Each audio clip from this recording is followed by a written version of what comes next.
जय हिंद दोस्तों, नमस्कार। मार्ट साहब यूट्यूब चैनल में आपका हार्दिक स्वागत है। दोस्तों, आज के इस अंक में हम बात करने वाले हैं टीईटी अनिवार्यता को लेकर, जो माननीय सीजीआई महोदय ने एक अपना अहम निर्णय दिया है।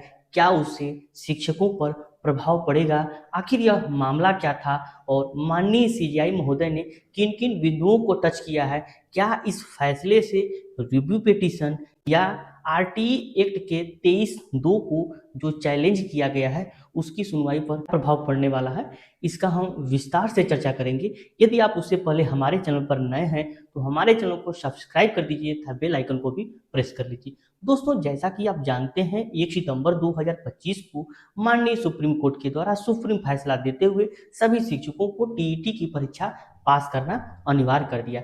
इस टीईटी की परीक्षा की अनिवार्यता से लगभग 80% शिक्षकों के जीविका पर संकट उत्पन्न हो गया। दोस्तों, एक मामला यह था कि 2011 में एक विज्ञापन आता है और प्रबंधक के द्वारा 4 शिक्षकों की नियुक्ति की जाती है। नियुक्ति के समय टीईटी की बाउंडेशन नहीं थी, न ही प्रबंधक के द्वारा, न ही बीएसए साहब के द्वारा, न ही उस नोटिफिकेशन में इस बात का जिक्र किया गया कि आप तभी फॉर्म भरेंगे जब आप टीईटी की परीक्षा पास रहेंगे। ऐसा कोई जिक्र नहीं था।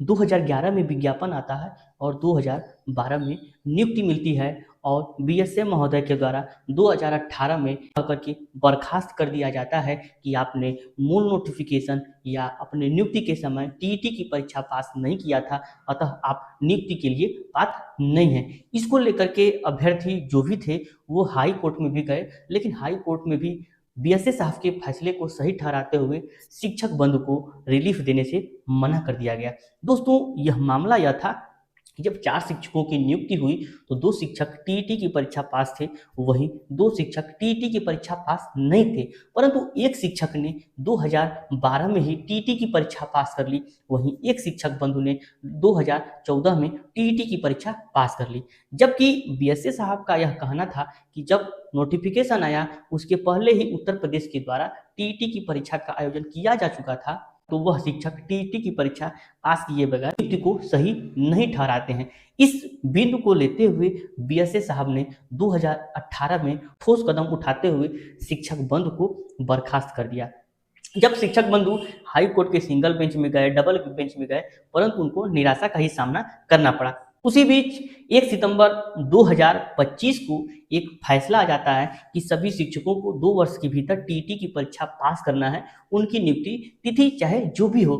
इस फैसले के आते ही शिक्षक बंधु में एक आशा की किरण जगी और उस शिक्षक बंधु ने माननीय सुप्रीम कोर्ट में अपनी अर्जी लगा दिया। माननीय सुप्रीम कोर्ट में अर्जी में उन्होंने यह कहा कि जब 2017 में आरटीई एक्ट में संशोधन हुआ था तो उसमें कहा गया था कि जितने भी नियुक्त 2015 तक शिक्षक हैं उनको 2019 तक टीईटी की परीक्षा पास कर लेना है। वहीं उन्होंने 2014 में ही अपनी टीईटी की परीक्षा को पास कर लिया है, तो उनको नियुक्ति से नहीं निकाला जा सकता है, उनकी नियुक्ति सही है। इस बिंदु को सीजीआई महोदय ने बहुत ही गहनता से अध्ययन किया और आरटीई के धारा 23(2) को भी उन्होंने जिक्र करते हुए उस फैसले को रद्द कर दिया, जिस फैसले को माननीय हाई कोर्ट ने यह कहते हुए दिया कि इनकी नियुक्ति सही नहीं है। दोस्तों, एक ही बिंदु पर हाई कोर्ट अलग फैसला देता है, वहीं सुप्रीम कोर्ट अपनी सुप्रीम दरियादिली दिखाते हुए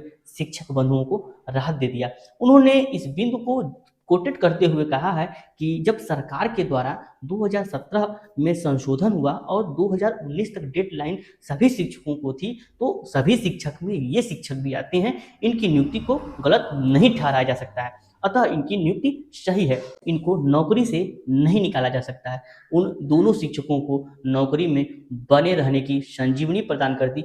वहीं 23(2) की धारा का भी जिक्र किया। वहीं जो फैसला 1 सितंबर 2025 को आया है उसी को आधार मानते हुए यह फैसला दिया गया है। तो इस फैसले से रिव्यू पिटीशन पर कोई प्रभाव नहीं पड़ने वाला है और जो आरटीई के धारा 23(2) को चैलेंज किया गया है उस पर भी प्रभाव नहीं पड़ने वाला, क्योंकि यह फैसला 2010 के बाद नियुक्ति पाने वाले शिक्षक के लिए है। वहीं 2010 से पहले नियुक्त शिक्षक के लिए आरटीई 2009 कुछ और बातें को स्पष्ट करता है। जब इस बिंदु को आरटीई एक्ट के 23(2) धारा को चैलेंज किया गया है। जब इस पर बहस होगा और एनसीटी के द्वारा अपना काउंटर एफिडेविट लगाया जाएगा तो इस बिंदु को स्पष्ट किया जाएगा कि क्या सभी शिक्षक में वे सभी शिक्षक आते हैं जिनकी नियुक्ति 1997, 2001, वहीं 2003, 4, 5 या 2010 तक हुई है। क्योंकि आप जानते हैं 2001 तक नियुक्ति के अलग प्रावधान थे, वहीं 2001 से लेकर के 2010 तक नियुक्ति के लिए अलग अर्हता और मानक थे, वहीं 2011 के बाद नियुक्ति के लिए अलग मानक तय किए गए। क्या उन सभी शिक्षकों को शामिल किया जाएगा? यह कंट्राडिक्ट केवल और केवल आरटीई धारा में जो 2017 में संशोधन हुआ है और उसमें एक बिंदु का जिक्र करने से हो गया कि सभी शिक्षक, जबकि आरटीई 2009 जब आया और प्रभावी हुआ तो इस बात का उसमें स्पष्ट उल्लेख था कि टीईटी की अनिवार्यता 2010 से पहले नियुक्त शिक्षकों पर नहीं होगा, वहीं 2010 के बाद नियुक्त शिक्षक पर होगा।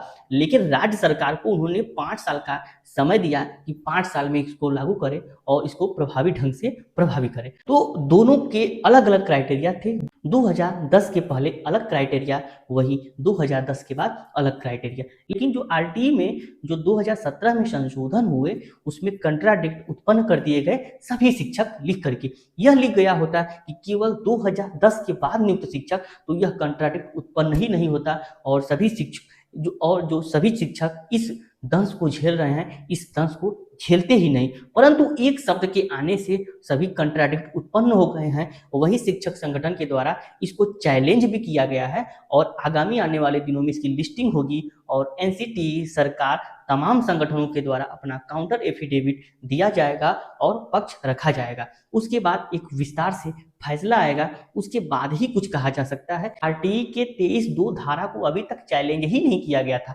नहीं किसी को पता ही था, लेकिन अब उसको चैलेंज किया गया है तो सभी शिक्षकों को राहत मिलना तय है। हालांकि आप जानते हैं सत्य की जीत होती है, लेकिन थोड़ा सा समय लगता है। आप लोग धैर्य बनाए रखें, सभी शिक्षकों की जीत होगी और टीईटी से छूट भी मिलेगी, लेकिन आपको हाथ पर हाथ रख के बैठना नहीं है। जो आगामी दिनों में टीईटी की परीक्षा होने वाली है, जो सीटेट की परीक्षाएं होने वाली हैं, उसमें आप जरूर बैठें और टीईटी की परीक्षा को पास करने का प्रयास भी करें। अभी क्या हो सकता है वो हमारे हाथ में है और हमको टीईटी की परीक्षा देनी चाहिए। जो भी फैसले आएंगे वो देखने वाली बात होगी। अब तक हमको टीईटी की परीक्षा, सीटेट की परीक्षाओं को देना है और क्लियर भी करना है। दोस्तों, आज का यह अंक कैसा लगा कमेंट बॉक्स के माध्यम से जरूर बताएं।